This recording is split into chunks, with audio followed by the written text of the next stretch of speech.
Dr. Lanyon's Narrative. On the 9th of January, now 4 days ago, I received by the evening delivery a registered envelope addressed in the hand of my colleague and old school companion Henry Jekyll. I was a good deal surprised by this, for we were by no means in the habit of correspondence. I had seen the man, dined with him indeed, the night before, and I could imagine nothing in our intercourse that should justify formality of registration. The contents increased my wonder, for this is how the letter ran.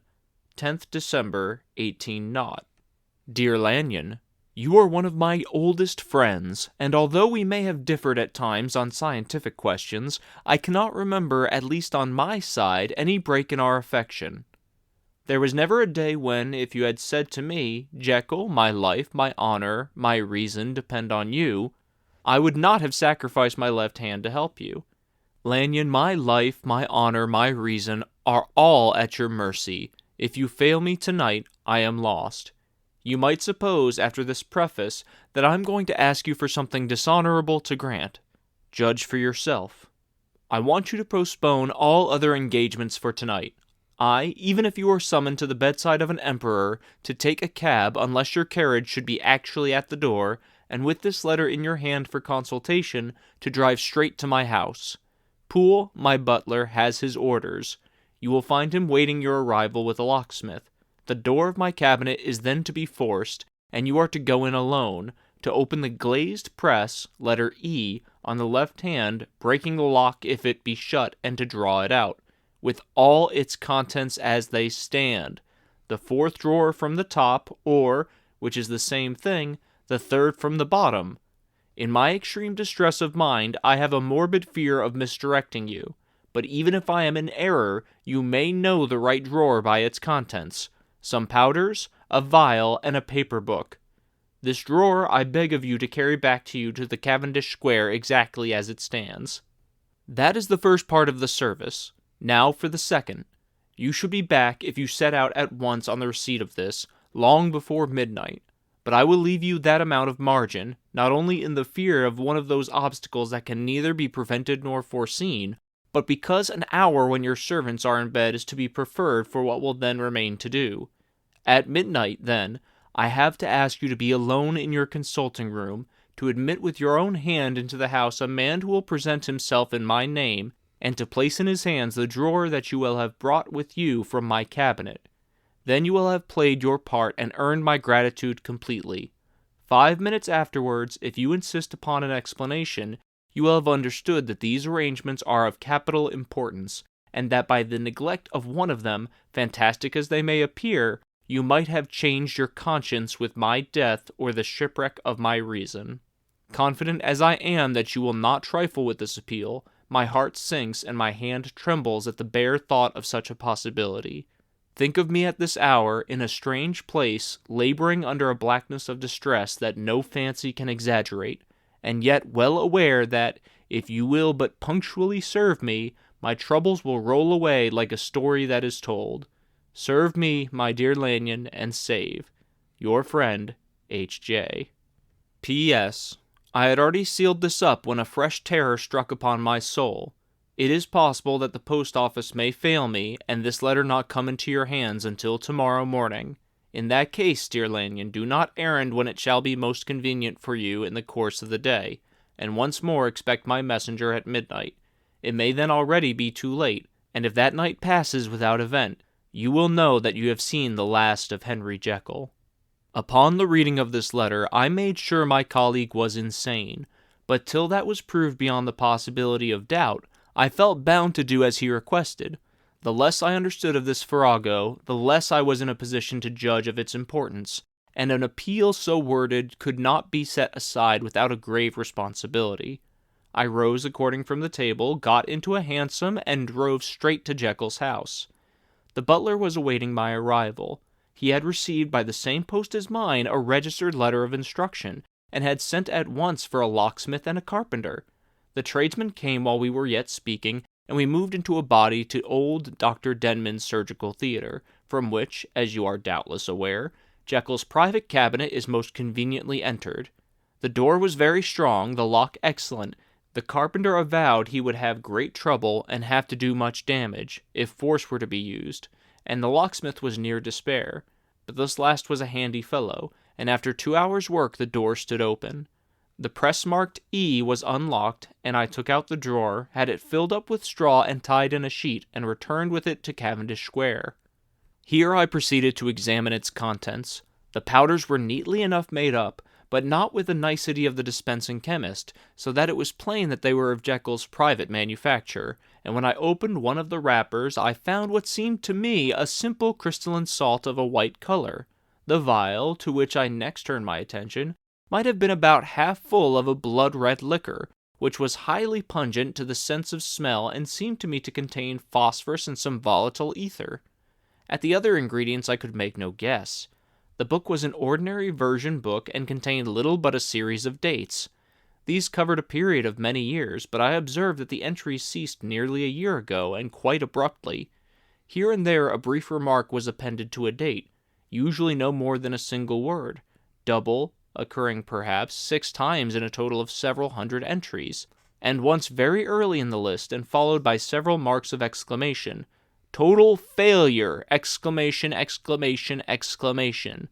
All this, though it whetted my curiosity, told me little that was definite.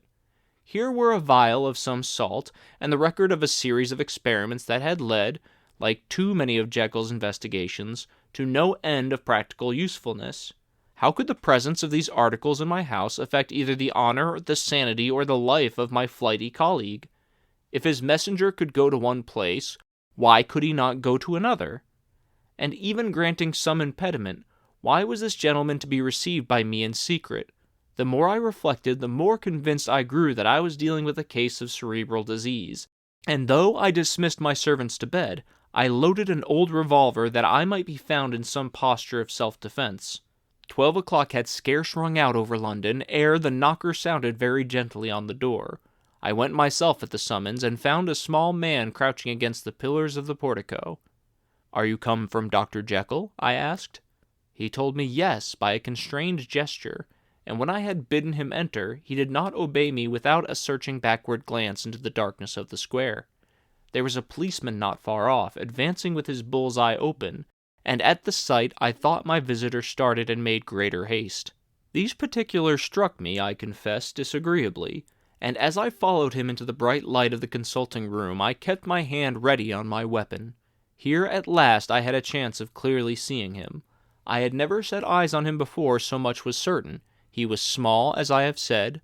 I was struck beside with the shocking expression of his face, with his remarkable combination of great muscular activity and great apparent debility of constitution, and last but not least, with the odd subjective disturbance caused by his neighborhood. This bore some resemblance to incipient rigor, and was accompanied by a marked sinking of the pulse. At the time, I set it down to some idiosyncratic personal distaste, and merely wondered at the acuteness of the symptoms.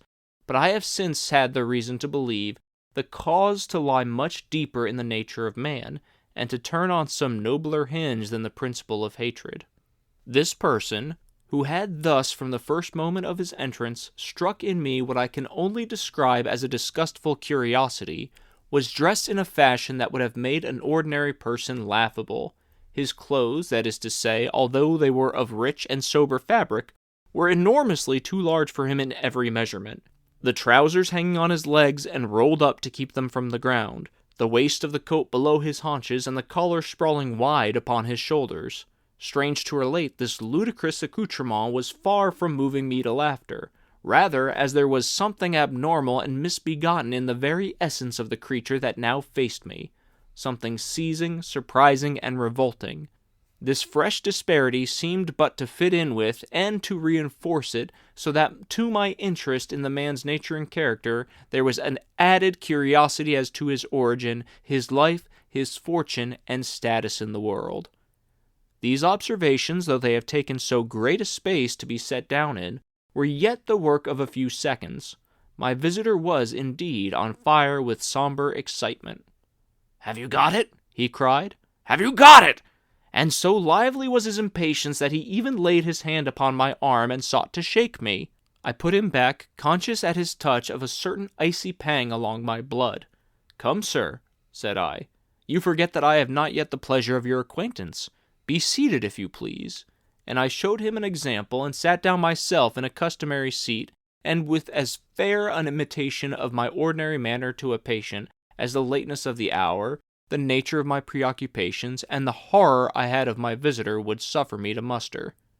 "I beg your pardon, Mr. Lanyon," he replied civilly enough. "What you say is very well founded, and my impatience has shown its heels to my politeness. I come here at the instance of your colleague, Dr. Henry Jekyll, on a piece of business of some moment, and I understood." He paused and put his hand to his throat, and I could see, in spite of his collected manner, that he was wrestling against the approaches of the hysteria. "I understood a drawer." But here I took pity on my visitor's suspense, and some perhaps on my own growing curiosity. "There it is, sir," said I, pointing to the drawer where it lay upon the floor behind a table and still covered with a sheet. He sprang to it, and then paused, and laid his hand upon his heart. I could hear his teeth grate with the convulsive action of his jaws, and his face was so ghastly to see that I grew alarmed both for his life and reason. "Compose yourself," said I. He turned a dreadful smile to me, and as if with a decision of despair, plucked away at the sheet. At sight of the contents he uttered one loud sob of such immense relief that I sat petrified, and the next moment, in a voice that was already fairly well under control, "Have you a graduated glass?" he asked. I rose from my place with something of an effort and gave him what he asked. He thanked me with a smiling nod, measured out a few minims of the red tincture, and added one of the powders. The mixture, which was at first of a reddish hue, began in proportion as the crystals melted to brighten in color, to effervesce audibly, and to throw off small fumes of vapor. Suddenly, at the same moment, the ebullition ceased, and the compound changed to a dark purple, which faded again more slowly to a watery green. My visitor, who had watched these metamorphoses with a keen eye, smiled, set down the glass upon the table, and then turned and looked upon me with an air of scrutiny. "And now," said he, "to settle what remains. Will you be wise? Will you be guided? Will you suffer me to take this glass in my hand and to go forth from your house without further parley? Or has the greed of curiosity too much command of you? Think before you answer, for it shall be done as you decide.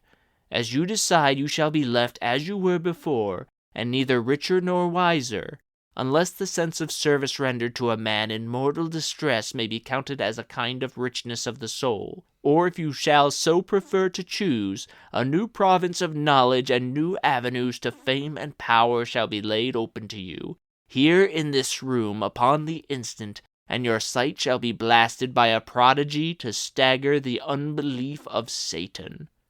"Sir," said I, affecting a coolness that I was far from truly possessing, "you speak enigmas, and you will perhaps not wonder that I hear you with no very strong impression of belief, but I have gone too far in the way of inexplicable services to pause before I see the end." "It is well," replied my visitor. "Lanyon, you remember your vows. What follows is under the seal of our profession, and now you who have so long been bound to the most narrow and material views, you who have denied the virtue of transcendental medicine, you who have derided your superiors, behold." He put the glass to his lips and drank at one gulp. A cry followed. He reeled, staggered, clutched at the table, and held on, staring with injected eyes, gasping with open mouth, and as I looked there came, I thought, a change. He seemed to swell, his face became suddenly black, and the features seemed to melt and alter, and the next moment I had sprung to my feet and leaped back against the wall, my arms raised to shield me from that prodigy, my mind submerged in terror.